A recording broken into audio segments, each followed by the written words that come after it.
leyes morales entre el pueblo. Hermanos, este capítulo continúa presentando algunas leyes morales con el propósito de poner orden en todo el pueblo de Israel.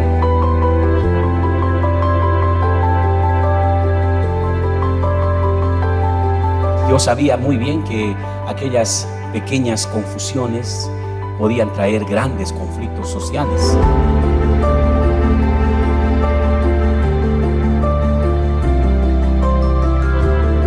Entonces Dios es puntual cuando habla de cosas específicas en su ley.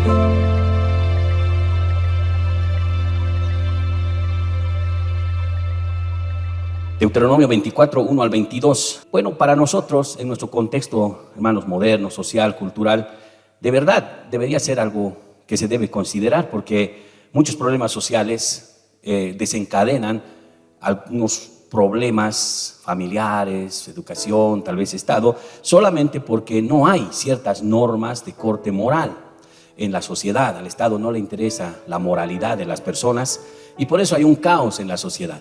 Al gobierno le interesa otras cosas, ¿no? Más económicas, políticas, tal vez le interesa de repente sus fines personales, pero no así la parte moral, la vida familiar, que es la base de toda estructura, de toda cultura, de la familia. Entonces la palabra de Dios hace lo posible, hermanos. Miren como la constitución política del Estado de Israel era la Biblia, y entonces todas las leyes de Dios debían cumplirse al pie de la letra para que haya orden social. Por eso estamos estudiando estas leyes, para comprender, hermanos, cuál era la base, ¿no? del conocimiento del pueblo. Y hoy quisiera presentarle en este pasaje, en este capítulo, 11 normas, leyes que Dios había establecido entre el pueblo de Israel con el fin de promover la paz, promover la unidad, la tranquilidad entre sus habitantes. ¿Cuáles son estas normas? El capítulo 24, versículo 1. Cuando alguno tomare mujer y se casare con ella, si no le agradare por haber hallado en ella alguna cosa indecente, le escribirá carta de divorcio y se la entregará en su mano y la despedirá de su casa, dice. Y salida de su casa podría ir y casarse con otro hombre.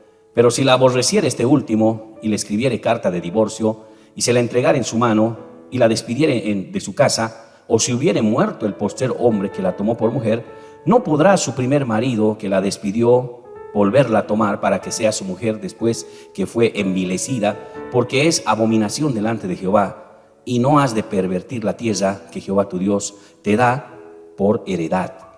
Bueno, esta primera ley habla acerca del matrimonio, ¿no? Cuando alguien se casa y luego se divorcia, ¿no? Está hablando de ese caso.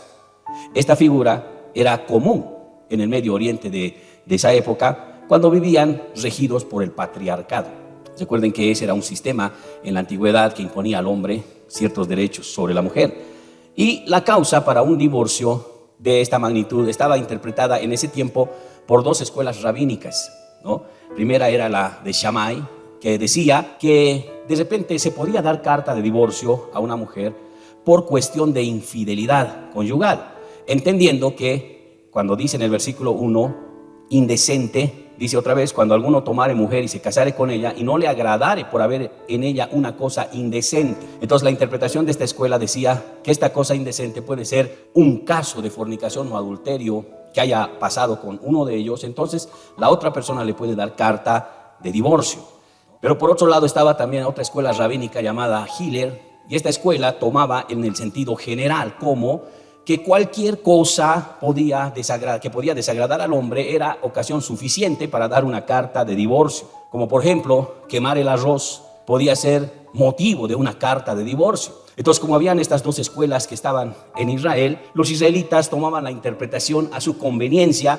Por eso es que en ese tiempo se daba carta de divorcio de todo. Y a pesar de que esto era un problema muy abusivo, pero era muy común en Israel, porque no le agradaba a la mujer por alguna cosa, directamente carta de divorcio. Eso sometía a las mujeres a la voluntad de los hombres. Y era tan fuerte, dice que inclusive Moisés la aceptó, porque la gente, hermano, abrazaba esta corriente. En el libro de Mateo, capítulo 19, versículos 7 al 9, le dijeron, ¿por qué pues mandó Moisés dar carta de divorcio y repudiarla? Era una pregunta que en los tiempos de Jesús le hacían. ¿Por qué Moisés dio carta de divorcio? O sea, ¿por qué habilitó esto?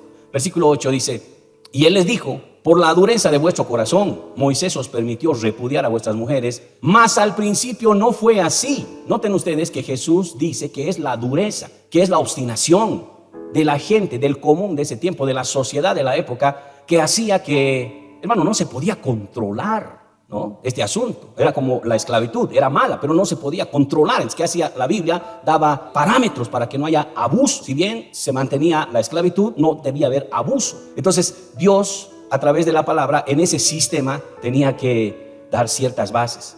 Y le dice Jesús: es por ustedes obstinados que Moisés permitió el divorcio.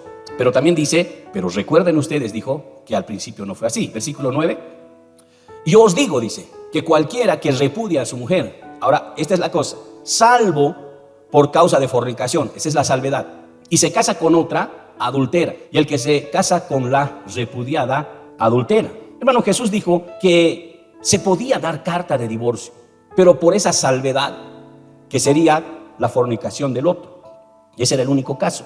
En el libro de Mateo 5:32 explícitamente lo dice así Jesucristo: pero yo os digo que el que repudia a su mujer, a no ser por causa de fornicación, la salvedad, hace que ella adultere, y el que se casa con la repudiada comete también adulterio. Entonces, si ustedes se dan cuenta, hermanos, Jesucristo permitió el divorcio en esos casos cuando la pareja cae en un problema de adulterio o fornicación también, porque está claro que es insostenible para la pareja vivir con eso.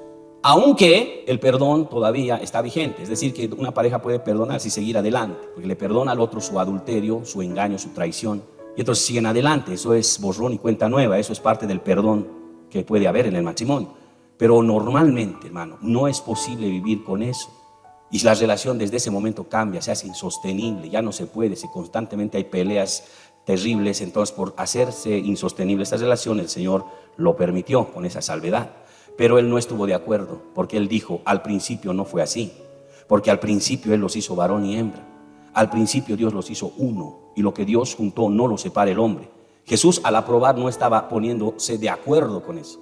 Jesús estaba diciendo: la voluntad de Dios es que un hombre se case con su mujer y sigan hasta el final. Solo la muerte podía separar. Y esa es la posición de Dios y del Señor Jesús. ¿Es porque se permite el divorcio? Porque la gente es dura. La gente es obstinada. La gente dice: si no me divorcio, bueno, al final me voy al mundo, me pierdo y me voy al infierno. ¿Por qué? Porque quiere siempre divorciarse o quiere estar con otra mujer, ¿no? Entonces, es un problema ya de la gente, eso ya no es de Dios eso.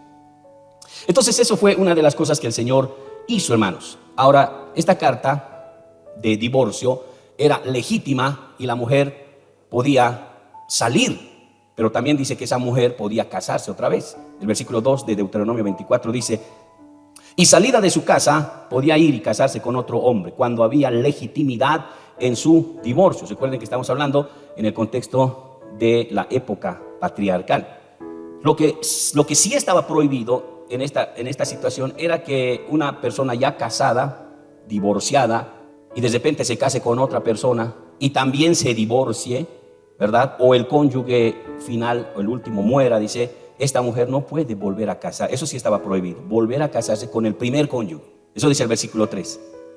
Si lee conmigo: pero si la aborreciere este último, ¿no? El último esposo, y le escribiere carta de divorcio, y se la entregara en su mano, y la despidiere de su casa, o si hubiere muerto el postrer hombre que la tomó por mujer, el verso 4, no podrá su primer marido que la despidió volverla a tomar, para que sea su mujer después que fue envilecida, porque es abominación delante del Señor, y no has de pervertir la tierra que Jehová tu Dios te da por heredad. ¿Por qué no podía volverla a tomar? Porque el matrimonio es un compromiso entre dos personas. Es un compromiso, hermanos, donde solamente un divorcio podría romper ese compromiso, y volverse a casar con la primera persona sería como volver a realizar el mismo compromiso con el que ya se rompió. Entonces dice Dios: es una burla, un chiste esto ya. Es burlarse del compromiso y burlarse de Dios. Y si esto hacen, se van a pervertir moralmente. La tierra va a estar moralmente mala. O sea, Dios advierte y dice: no se puede volver, ¿sí? Entonces, esa es la prohibición en este pasaje. Entonces, vamos a seguir adelante. Versículo 5. Dice: cuando alguno fuere recién casado, y esta es la segunda ley para el matrimonio también, cuando alguno fuere recién casado, dice: no saldrá a la guerra ni en ninguna cosa que le ocupare, libre estará en su casa por 1 año, para alegrar a la mujer que tomó. Dice. Esta es la segunda parte, hermanos, ¿no? Si alguien se casa, tenía que tener, dice, una luna de miel de 1 año, ¿no? Y este era un principio que tenía el propósito de fortalecer los lazos matrimoniales para complacer a la mujer. Claro, la mujer feliz porque su esposo está en casa, ¿no? No está yendo a trabajar, ¿no? ¿Verdad? Dice que él no va a tener ninguna aflicción, ninguna obligación, ninguna ocupación. Va a estar definitivamente, ¿verdad? En casa, ¿no? Ayudando a su esposa, ¿no? Complaciéndola, dice aquí la palabra. Y esto, por supuesto, hacía de los matrimonios, hermanos, fuertes, porque este es un principio que nos llama a considerar que todo matrimonio tiene que tener siempre tiempo y atención. Cuando un matrimonio tiene tiempo y atención, hermano, los lazos se hacen fuertes, las raíces se hacen fuertes. Y por esa razón pienso yo que el Señor establecía esta norma para Israel. De tal manera que, no sé qué pasaba en ese año, la pareja era más fuerte que nunca, ¿no? Nunca se ha visto en nuestro medio eso, ¿no? Normalmente en nuestro medio las lunas de miel duran poco, ¿no? Y hasta algunos ni tienen luna de miel, ¿no? Porque tienen que ir el lunes a trabajar, se casan sábado, domingo es su luna de miel y lunes están yendo a trabajar, ¿no? No hay descanso, ¿verdad? Y otros, bueno, sacan vacación, una semanita y se van y regresan. En Israel era un año, ¿no? Un año, qué lindo, ¿verdad? Aquí también debería ser un año, pero ¿cómo se sostiene, verdad? No hay cómo, a no ser que los padres... Bueno, en este sentido, hermanos, estamos hablando de la cultura de Israel y cómo estos se movían en esa situación de matrimonio. Entonces, el Señor está de acuerdo, hermanos, en que de repente se formen unas buenas raíces para que haya un buen matrimonio y para que haya, digamos, estabilidad. Si ustedes se dan cuenta, en Israel no había muchos divorcios en el sentido de que, digamos, era por falta de atención, ¿no? Más era por el egoísmo, la envidia de algunos. Y en todo el Medio Oriente es así, ¿verdad? Pero Israel tenía ciertas leyes que debían cumplirse, lo cual también paliaba, ¿no? Esa sensación de querer divorciarse, no, le daba una fuerza también para que pueda estar estable, ¿no? Miren cómo es así. Veamos, sigamos en el versículo 6. Ahora, desde el versículo 6, hermanos, hay ciertas leyes pequeñas, ¿no? Constantes que Dios estableció. Dice así, vamos a ir al versículo 6. No tomarás en prenda la muela del molino, ni la de abajo, ni la de arriba, porque sería tomar en prenda la vida del hombre. O sea, no se debía recibir en prenda cualquier cosa que sea útil para la sobrevivencia, ¿no? Porque la piedra de molino era la herramienta que ellos utilizaban para hacer el pan de cada día, hermanos. Entonces, tomar por prenda una herramienta que te sirva para el sostenimiento diario no era justo, no era correcto, no era bueno. Entonces el Señor dice, puedes tomar en prenda cualquier cosa, excepto esa herramienta que serían las piedras de molino. Dice, ni las de arriba ni las de abajo, porque las piedras de molino en ese momento, en ese tiempo se trataba de dos piedras, ¿no? La de arriba era portátil, fácil de manejar, y la de abajo era la base, ¿no? Y ambos eran importantes porque ellos molían y luego se hacían el pan. Eso era todos los días, no había tiendas para ir a comprar pan. Cada familia se hacía su propio pan. Y las mujeres hacían desde temprano, todos los días comían pan fresco, ¿no? Se horneaban y comían. Qué tremendo, ¿no? Ahora, esta es una enseñanza, hermanos, para decirnos a nosotros que hay que ser conscientes. Eso estaría diciendo, conscientes de que cuando alguna vez alguien te deje prendado algo, consideres que no sea aquello que pueda ser útil para el deudor. Porque normalmente el deudor quiere prendar todo, hasta su ropa, ¿no? Sus calzoncillos, todo quiere prendar, hermano. Y de repente uno, claro, puede aprovecharse, claro, yo te presto y si me das esto, pero dice el Señor, sé consciente, es su trabajo, es su herramienta, ¿no? Es como un carpintero quiere prendar su máquina, con eso vive, ¿no? O tal vez alguien que tenga su asadón y sale todos los días, ¿no? Y no tiene dinero, quiere prender su asadón, no, sé consciente, dice el Señor, ¿no? Sé consciente y no tomes por prenda esa herramienta útil. Podría él necesitar, podría ser el fin de su sostenimiento y hasta de su sustento, ¿no? Entonces es un principio. Versículo 7, otro dice, cuando fuere hallado alguno que hubiere hurtado a uno de sus hermanos, los hijos de Israel, y le hubiere esclavizado y le hubiere vendido, morirá el tal ladrón y quitarás el mal en medio de ti. Bueno, está hablando de trata y tráfico de personas, ¿no? Directamente. No se puede robar a las personas, no se las puede esclavizar, no se las puede vender. Eso está diciendo. ¿Cuál es la pena de este mal? Dice que es un mal, una semilla de maldad esto. Y aquí dice que está penado con la muerte, ¿no? Entonces, en nuestro medio, hermanos, el artículo 15 de la Constitución Política del Estado y también la Ley Integral 263 dice claramente que ninguna persona puede ser sometida a servidumbre ni esclavitud. Es un delito penado por ley que va en contra de los derechos humanos. Y inclusive el artículo 367 del Código Penal condena esto con 4 a 8 años de cárcel. Y si es niño y si es mujer, dice hasta 2 años más. O sea que son 10 años cuando alguien esclaviza a alguien, ¿no? O de repente lo roba para venderlo. Entonces, este es un delito que ya desde el tiempo del Señor había, hermano. La gente es tan mala que secuestra, pide dinero, mata, vende órganos, lleva gente, y hasta inclusive se podía tratar de personas que se traigan del campo a alguien y no les paguen. Eso también es como una manera de esclavitud, ¿no? Se traen y le dan comida, le dan algo, pero no le dan el justo, digamos, sueldo o la retribución. Eso también podía ser muy injusto delante de Dios. Y Dios, hermanos, ve las cosas, y cuando hay injusticia, también Él les paga con injusticia. Ustedes saben bien eso. Donde hay injusticia, Dios va a obrar también con injusticia a esas personas. Entonces aquí Dios nos manda a ser justos. Puede ser la enseñanza para nosotros, ¿verdad? A ser justos con las personas, ¿no? Ahora, el versículo 8. En cuanto a la plaga de la lepra, dice otro principio. Ten cuidado de observar diligentemente y hacer según todo lo que os enseñen los sacerdotes y levitas, según yo les he mandado, así cuidaréis de hacer. Dice, acuérdate de lo que hizo Jehová, tu Dios, a María en el camino después que saliste de Egipto. Ahí está. Ahora, si alguien quería ayudar a un leproso, ¿verdad?, debía apegarse a los protocolos, dice, de los sacerdotes y los levitas. Eso está diciendo. Y si alguien está con un problema en ese sentido, lepra, para ellos era no solo la enfermedad que hoy conocemos como la lepra, sino también cualquier brote que pueda aparecer en la piel, en el cabello, en algún lugar, una mancha blanca. Dice, ¿no? Los capítulos 13 y 14 de Levítico precisamente dan instrucciones precisas sobre la cuarentena para quienes tengan estos indicios de lepra. Y ahí está detalladamente lo que el Señor estableció cuando hay entre el pueblo alguna enfermedad de esta magnitud. Y esto era una ley para que no haya plaga de mortandad, porque un virus así suelto, hermanos, podía matar a todo el pueblo. Y el Señor no podía explicarles lo que significa un virus o el impacto del virus o lo que es una pandemia, ¿no? Bueno, no podía explicarles, no estaban en ese entender. Entonces directamente por ley, cuarentena, directamente, ¿no? Alguien tenía un brote así, entonces decía, vaya al sacerdote y hágase revisar. Los sacerdotes eran protegidos por Dios. Miren que ellos no se enfermaban, pero observaban al leproso. La lepra era una enfermedad contagiosa. Y dice que decían 7 días de cuarentena. Bueno, si en esos 7 días avanza, te vas a 14 días. Y si eso avanza, definitivamente te vas a separar de la comunidad. Pero si en los primeros 7 días desaparece esa mancha o como que ya está tenue, entonces vamos a revisarte para luego insertarte otra vez a la sociedad israelí. Entonces el Señor tenía normas específicas de cuarentena. Si ustedes quieren saber algo más, ya saben, en Levítico 13 y 14 habla específicamente de estas normas. Ahora, ¿esto en qué nos enseña a nosotros? Que si de repente vamos a tener contacto con enfermos de enfermedades virales que no conocemos, ¿verdad? Entonces significa que debemos apegarnos. Aquí dice, diligentemente observa lo que enseñan los sacerdotes y levitas. Ellos ya tenían las instrucciones. Bueno, para nosotros tal vez sería diligentemente observa, ¿no?, todos los protocolos que te puedan sugerir las organizaciones de la salud, ¿no?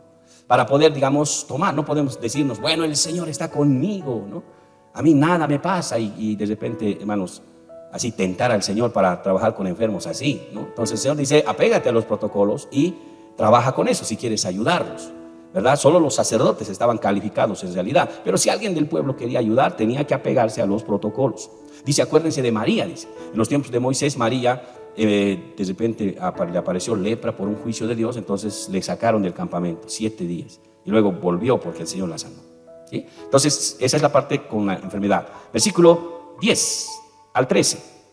Dice, cuando entregues a tu prójimo alguna cosa prestada, no entrarás en su casa para tomar prenda. Ahora, esto, hermanos, tiene que ver con las personas que prestan.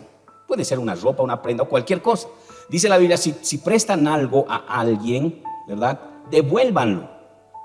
Porque el hecho de que tú hayas prestado a alguien, dice, no le da el derecho de entrar a tu casa, ¿no?, y poder recuperar su prenda, ¿no? El Señor dice, no te da ese derecho porque eso es un delito, hermanos, ¿no? Eso se llama allanamiento de morada, no respetar la propiedad privada.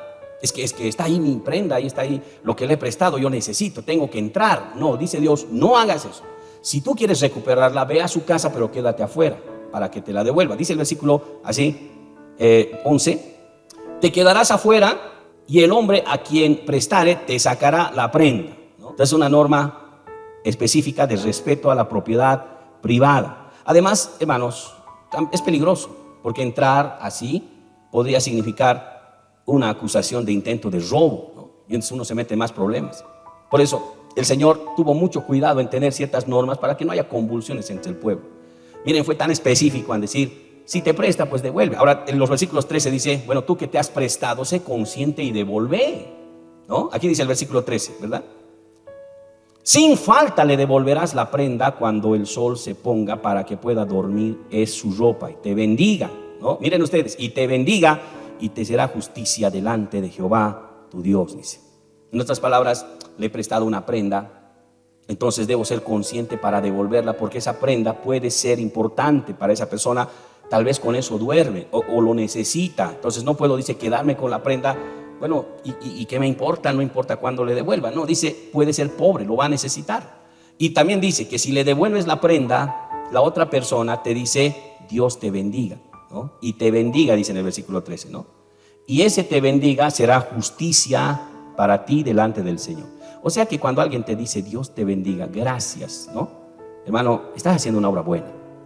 Normalmente, ¿de quién recibimos esto? Dios te bendiga.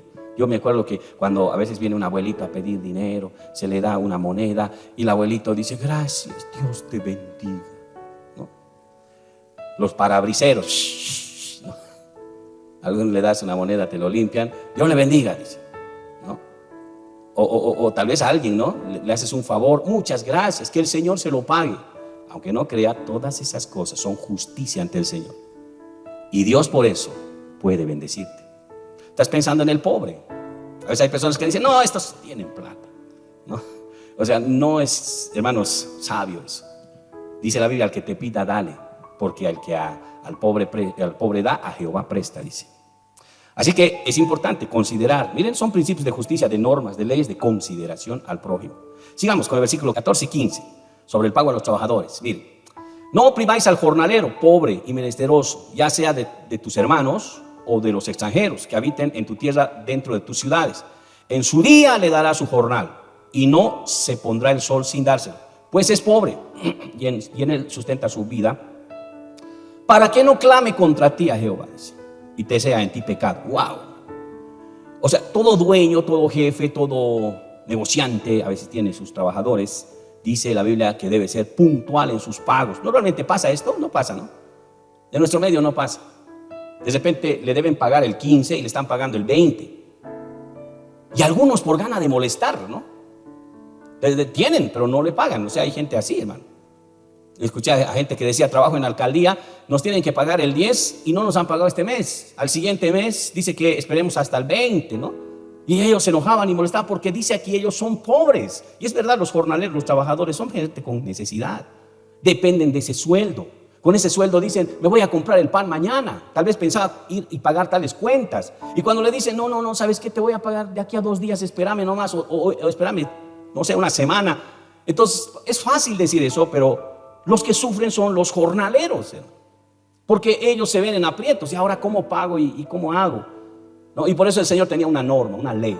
Dice, no opriman al jornalero, es pobre. Puede ser de tu pueblo o puede ser extranjero. Es como decir, puede ser un hermano de la iglesia o puede ser una persona del mundo. Es lo mismo, ¿no? Porque hay gente que contrata a gente de la iglesia y hay gente que contrata a gente que es de afuera. No importa, dice, págale en su tiempo, ¿no? Y ese problema a veces, hermano, en el Nuevo Testamento también estaba establecido porque había abuso de ambas partes, ¿no? Cuando se trataba de la relación de trabajo entre hermanos, ¿no? El jefe se aprovechaba del otro porque era hermano de la iglesia y entonces le extorsionaba. Y el otro caso, el obrero se aprovechaba del jefe porque era hermano de la iglesia y entonces se faltaba, llegaba tarde, pues el hermano me va a entender. Y en el Nuevo Testamento, en Colosenses, dice, no, si tú trabajas para alguien, debes trabajar como para el Señor y no como para los hombres. Y dice también, si es hermano, con más razón, sírvele porque es tu hermano, dice, ¿no? Entonces esos son principios en el Nuevo Testamento que no difieren en nada del Antiguo, porque aquí el Señor está hablando de principios de justicia, hermanos, ¿verdad? Y dice, en su día le darás el jornal, no se pondrá el sol sin dárselo. Dice, ¿qué pasa si no le das? Dice que él puede clamar a Dios, ¿no? Imagínense, puede orar, Señor, no me han pagado hoy día, Tenían que pagarme y no lo han hecho. Puede clamar a mí, dice. ¿Y qué hace Dios, hermano?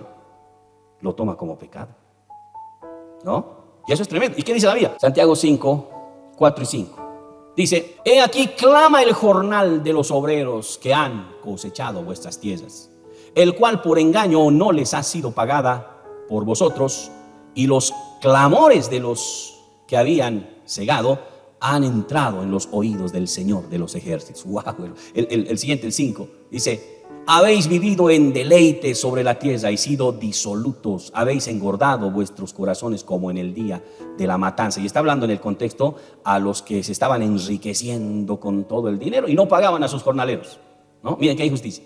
Se enriquecían, engordaban, dice, se compraban de todo, y no pagaban a sus jornaleros. Y los jornaleros clamaban al Señor. Y cuando el Señor escuchaba, se derramaba juicio.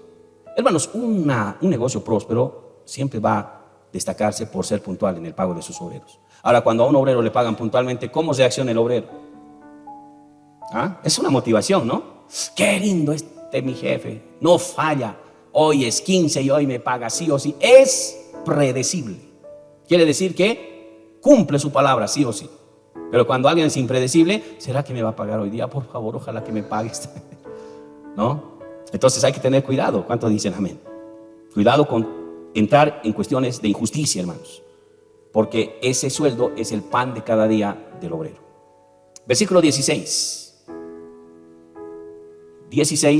sobre la responsabilidad individual del pecado. Dice: los padres no morirán por los hijos, ni los hijos por los padres. Cada uno morirá por su pecado.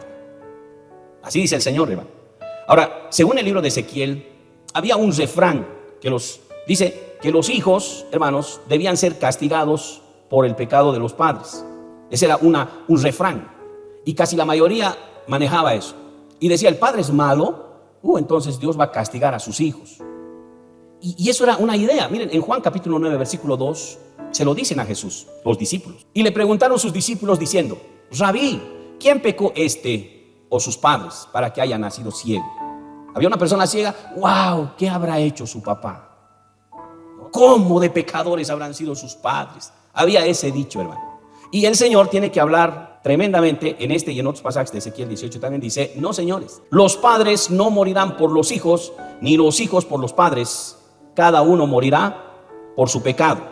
Hermanos, Dios dice que cada uno es responsable de sus actos. Así dice Dios. Así que ese refrán no puede estar ni en ese medio ni en el nuestro, hermanos, ¿verdad? Cada uno peca y paga sus consecuencias. En ningún momento eso va a ser castigo para los hijos, porque los hijos van a también pagar las consecuencias de sus actos, ¿sí? Ahora, en el libro de Ezequiel, que habla más, si usted quiere más información, Ezequiel 18 habla de una manera más específica.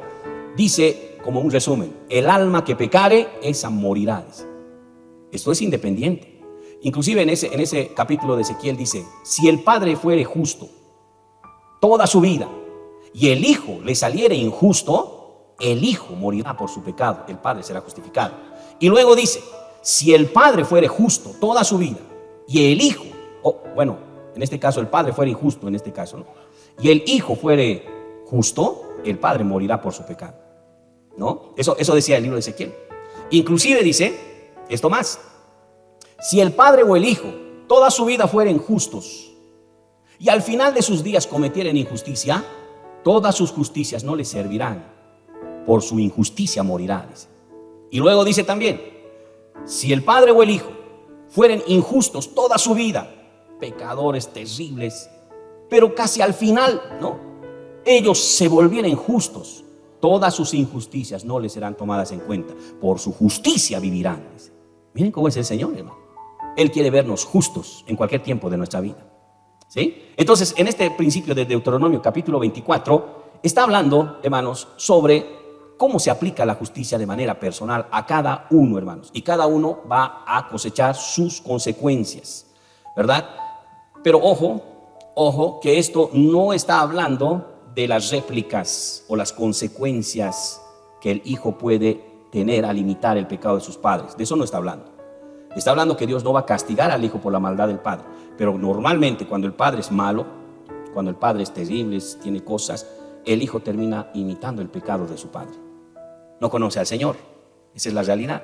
Entonces, ¿qué dice el Señor?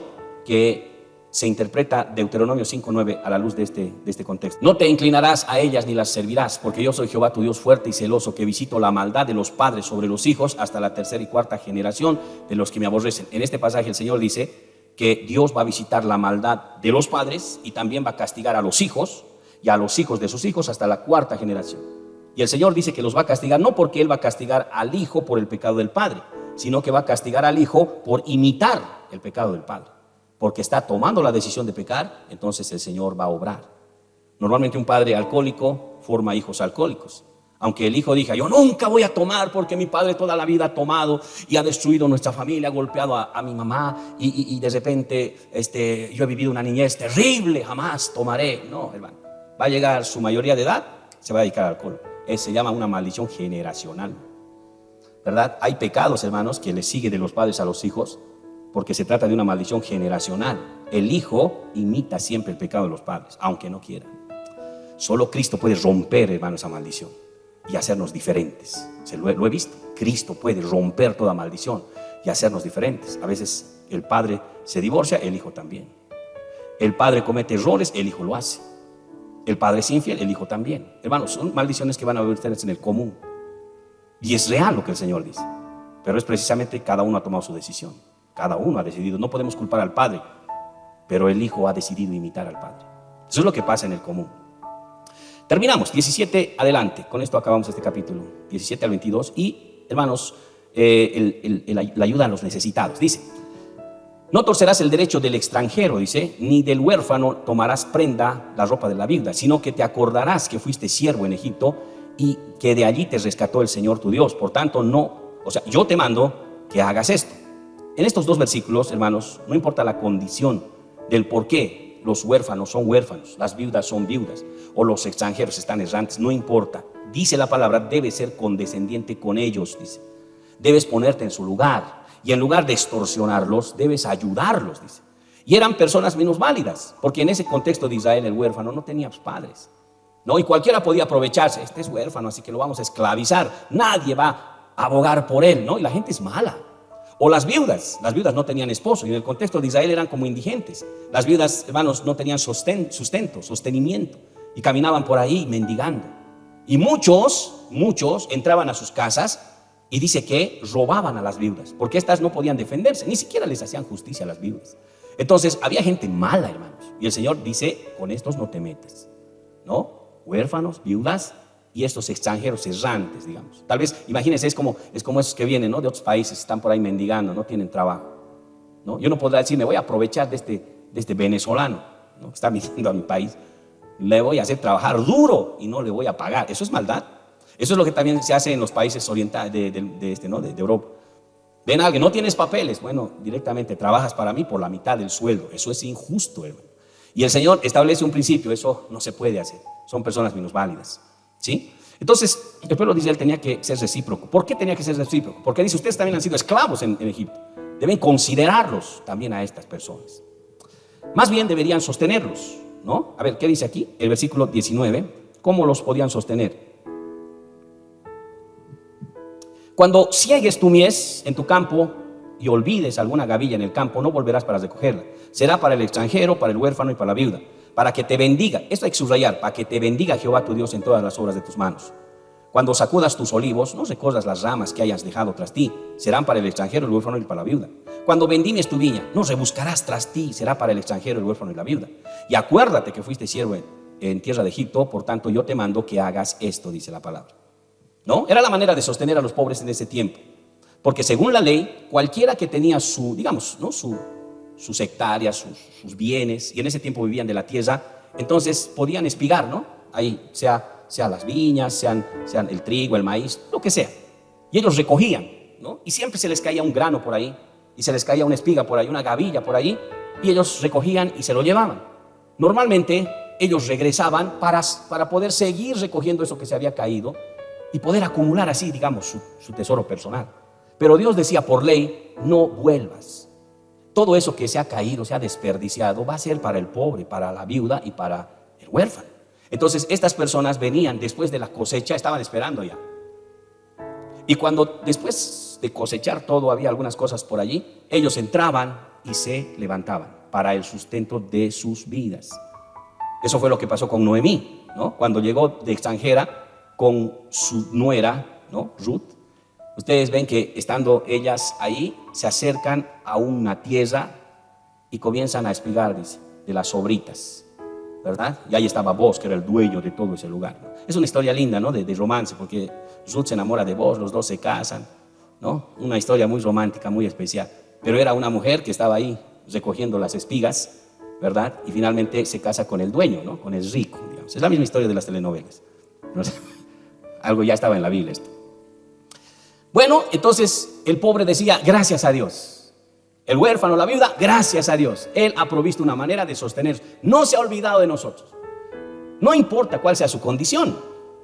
Porque, hermanos, uno podía criticar y juzgar. Oh, estos huérfanos, estas viudas, sabrá Dios, por ahí ha matado a su esposo, ¿no? Entonces hay gente que puede criticar, pero Dios dice, independientemente del por qué es viuda, huérfano, extranjero, ustedes sosténganlos. Es una manera de apoyarlos, porque ustedes tienen más. ¿A qué me lleva este principio?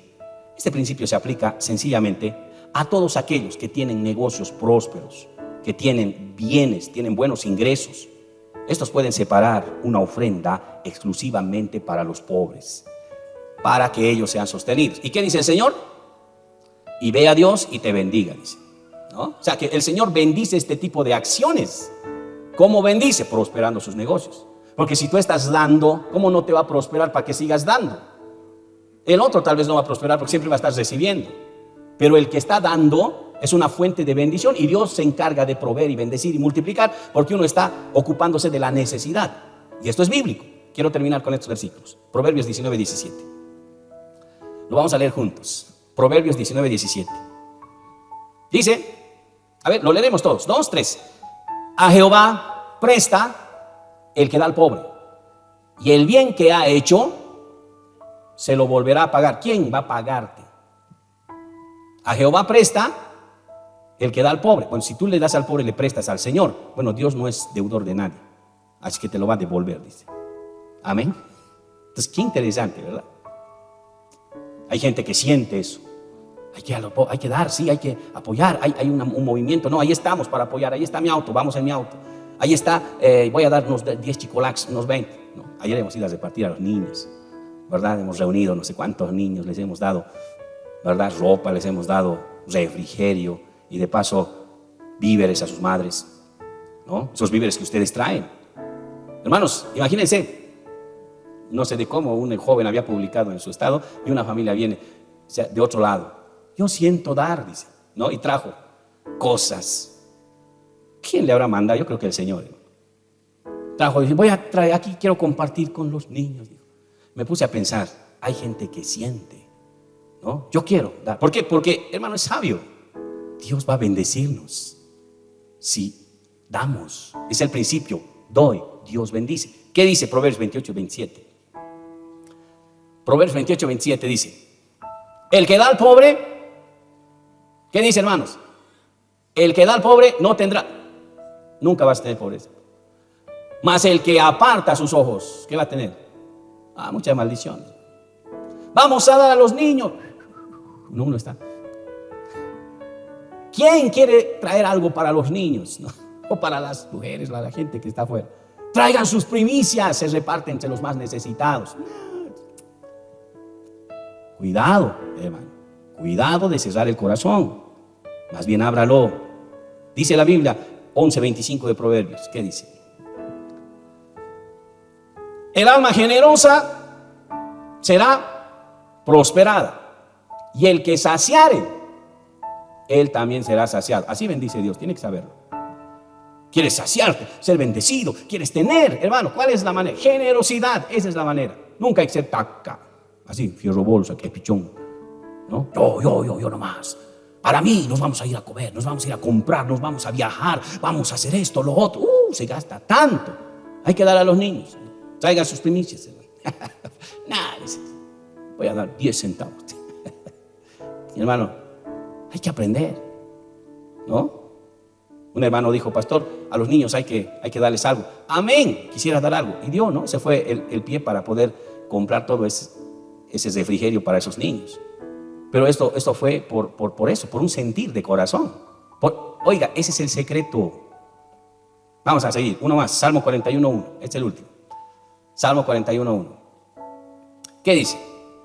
Bienaventurado el que piensa en él, pobre, en el día malo, o cuando tenga crisis, o cuando no tenga ventas. ¿Qué va a pasar? El Señor lo librará, hermano. El Señor se va a acordar, oh, este negocio, no sé, ha dado a los niños, ha dado para los pobres, ha dado para la necesidad. ¿Cómo Dios se va a cruzar de brazos, hermano? No. ¿Qué hace Dios? Oh, no, lo voy a librar, lo voy a bendecir, le voy a abrir una puerta, no lo voy a abandonar, lo voy a sostener, dice. Lo va a librar en el día malo. ¿Pero a quiénes? A quienes son, hermanos, conscientes de la necesidad del que no tiene. Hermanos, en la vida así se prospera, según Dios.